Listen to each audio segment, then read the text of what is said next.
तारीख 19 दिसंबर 2022। जगह सोनीपत की अदालत। अदालत के अंदर बैठे तमाम लोगों की नज़रें जज साहब के ऊपर टिकी हुई थी। सब एक दूसरे से बातचीत कर रहे होते हैं कि न जाने जज साहब आज कौन सी फैसला सुनाने वाले हैं। जज साहब के सामने दो लड़के कटघरे में खड़े होते हैं। तभी जज साहब उन दोनों लड़कों की तरफ देखते हुए अपनी फैसला सुनाते हैं कि इन दोनों को तब तक फांसी के फंदों पर लटका के रखा जाए जब तक इनकी मौत न हो जाती है। जज साहब जैसे ही अपना फैसला सुनाते हैं, पूरी अदालत तालियों की गड़गड़ाहट से गूंज उठता है। अदालत के अंदर जितने भी लोग बैठे होते हैं, सबके चेहरे पे मुस्कान की लहर दौड़ जाती है। लेकिन जब यह खबर सोशल मीडिया से लेकर अखबारों के माध्यम से लोगों के सामने पहुंचता है, तो हर किसी के सामने सिर्फ एक ही सवाल होता है, कौन थे ये लड़के और आखिर कौन सी ऐसी गुनाह कर दिया कि जज साहब ने इन दोनों को इतनी कड़ी सज़ा सुना दिया। वाकई में दोस्तों, आज की जो कहानी है ये आपको भी झकझोर के रख देने वाली है। नमस्कार, आदाब, मैं हसमुद्दीन और आप देख रहे हैं सफ़र क्राइम तक। आज की जो सच्ची घटना मैं आपको सुनाने वाला हूं, दरअसल ये घटना है हरियाणा प्रदेश की।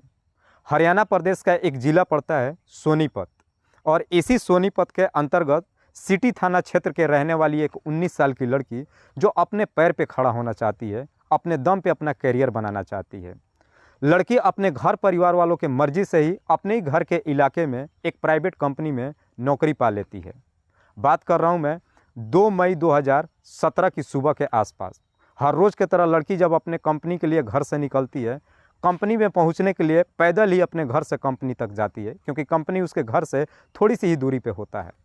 2 मई 2017 को जब लड़की अपने घर से कंपनी के लिए निकलती है कि अचानक रास्ते में एक लड़का उसका रास्ता रोक लेता है, जिसका नाम है सुमित, जो कीर्तिनगर का रहने वाला है। सुमित उस लड़की को छेड़खानी करने की कोशिश करता है। लड़की किसी भी तरीके से सुमित को इग्नोर करके अपने कंपनी चली जाती है, लेकिन जब शाम को घर आती है तो इसके बारे में अपने घर परिवार वालों से नहीं बताती है।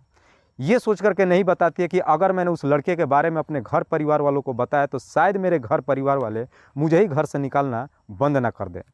ये सोच करके लड़की अपने घर परिजनों से सुमित के बारे में कुछ भी नहीं बताती है। 2 दिन का समय गुजर जाता है। तीसरे दिन 5 मई 2017 को हर रोज़ की तरह जब लड़की अपने कंपनी के लिए घर से निकलती है, अचानक रास्ते में फिर सुमित उसका रास्ता घेर लेता है। लेकिन लड़की यहाँ पे फैसला लेती है और बीच रोड पे इस सुमित को एक थप्पड़ लगा देती है और उसके बाद अपने कंपनी चली जाती है। लेकिन शाम को जब घर आती है तो इस पूरी घटना के बारे में अपने घर परिजनों से बताती है। इसके बाद से सुमित उस लड़की का पीछा करना छोड़ देता है। समय यूं ही गुजर रहा होता है, लेकिन 9 मई 2017 को सुबह जब एक बार लड़की अपने घर से निकल करके कंपनी पहुंचती है, उसके बाद से वो कभी घर ही नहीं आती है। शाम का वक्त हो जाता है, जब अपने घर नहीं पहुंचती है, लड़की के घर परिवार वाले उसकी हर जगहों पे तलाशी करते हैं। आखिरकार कंपनी में जा कर के अपनी बच्ची के बारे में पूछताछ करते हैं, तो कंपनी के लोग भी कहते हैं कि वो अपने टाइम से घर निकल चुकी थी। पूरी रात बीत जाती है, लेकिन पूरी रात भी लड़की घर वापस नहीं आती है। 10 मई 2017 का दिन भी गुजर जाता है, रात भी गुजर जाती है, लेकिन फिर भी लड़की घर वापस नहीं आती है। आखिरकार 11 मई 2017 को जा कर के लड़की के घर परिजन अपनी बच्ची का गुमशुदगी का रिपोर्ट दर्ज कराते हैं। पुलिस गुमशुदगी का रिपोर्ट दर्ज करती है और इसकी छानबीन करना शुरू करती है। पुलिस अभी इस केस की छानबीन कर ही रही थी कि अचानक रोहतक अर्बन एस्टेट थाना क्षेत्र में एक लवारिस लड़की की डेड बॉडी पुलिस वालों को मिलता है। पुलिस जब घटनास्थल पर पहुंचती है, उस लड़की को पहचानने की कोशिश करती है, लेकिन उस लड़की की जिसने भी हत्या किया था, बर्बरता की सारी हदें पार कर दिया था। उस लड़की का चेहरा भी बुरी तरीके से बिगाड़ दिया था। उस लड़की की पहचान ही नहीं हो पा रही थी। लेकिन पुलिस इस लड़की के बारे में एरिया के तमाम पुलिस चौकियों में खबर दे देती है। तभी सिटी थाना क्षेत्र की पुलिस तुरंत ही इस लड़की के घर परिजन को लेकर के और घटनास्थल पर पहुंचती है। आखिरकार उस लड़की के घर परिजन जब घटनास्थल पर पहुंचते हैं तो उस लड़की की कपड़ों से पहचान कर लेते हैं और कहते हैं कि दरअसल ये कोई और नहीं बल्कि हमारी ही बच्ची है। पुलिस तुरंत ही उस लड़की की डेड बॉडी को अपने कब्जे में लेती है और पोस्टमार्टम के लिए भेज देती है। लेकिन 3 दिनों बाद 14 मई 2017 को जब उस लड़की का पोस्टमार्टम रिपोर्ट आता है, तो बड़ा ही चौंकाने वाला खुलासा होता है। दरअसल पोस्टमार्टम रिपोर्ट से साफ पता चल जाता है कि उस लड़की के शरीर पे लगभग 15 जगहों पे घाव के निशान थे। उसके प्राइवेट पार्ट्स को भी कुचल दिया गया था, उसके चेहरे को भी बिगाड़ दिया गया था और साथ ही साथ उसके साथ में गैंग रेप किया गया था।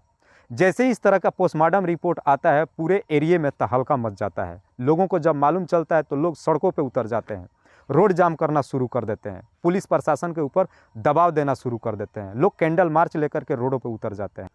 राजनीतिक पार्टियां भी पीछे नहीं हटती है, सामाजिक संगठन भी उस लड़की के घर पे पहुंचते हैं और उसके परिजनों को दिलासा देते हैं कि इसके जो भी आरोपी होगा हम उसे सख्त से सख्त सज़ा दिलाने के काम करेंगे।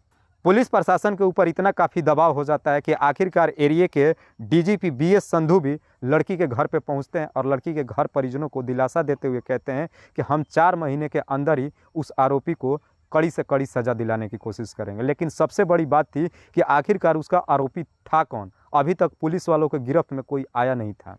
पुलिस जब लड़की के घर परिजनों से पूछताछ करती है कि क्या तुम्हें किसी पे शक है, तो लड़की के घर के परिजन कहते हैं कि साहब हमारी लड़की ने एक बार हम घर परिवार वालों से कंप्लेन की थी कि जब वो कंपनी जाती थी तो रास्ते में एक लड़का उसका रास्ता रोक करके उसकी छेड़खानी करने की कोशिश करता था, जिसका नाम है सुमित, जो कीर्तिनगर का रहने वाला है। पुलिस कोई भी चांस नहीं लेना चाहती है और तुरंत ही सुमित को अपने कस्टडी में लेती है और फिर उससे पूछताछ करना शुरू करती है। पुलिस जब सुमित से सख्ती से पूछताछ करना शुरू करती है तो आखिरकार सुमित ही अपना जुर्म कबूल कर लेता है। लेकिन जब इसकी पूरी सच्चाई बताता है तो इसे सुनने के बाद पुलिस वाले के भी होश उड़ जाते हैं। सुमित बताता है कि दरअसल मैं उस लड़की से बेपनाह मोहब्बत करता था, मैं उससे अपने प्यार को इजहार करना चाहता था। इसीलिए 9 मई 2017 को जब मैंने उसका रास्ता रोका, बीच सड़क पे ही उसने मुझे थप्पड़ मार दिया। लेकिन जब बीच सड़क पे मुझे थप्पड़ मार दिया, उसी दिन मैंने सोच लिया कि मैं इससे बदला ज़रूर लूँगा। और यही बदला लेने के लिए जब 9 मई 2017 को घर से जब वो निकली, मैंने एक षड्यंत्र बनाया, एक गाड़ी ले जा करके और तुरंत ही रास्ते से ही अपने गाड़ी में उठा लिया। लेकिन इस काम को अंजाम देने के लिए मैंने अपने साथ में अपने एक दोस्त को भी शामिल कर लिया, जिसका नाम है विकास यादव, जो कबीरपुर का रहने वाला है। सुमित और विकास उस लड़की को अपने गाड़ी में उठा लेते हैं और तुरंत ही वहाँ से लेकर के रोहतक के एरिया में निकल जाते हैं।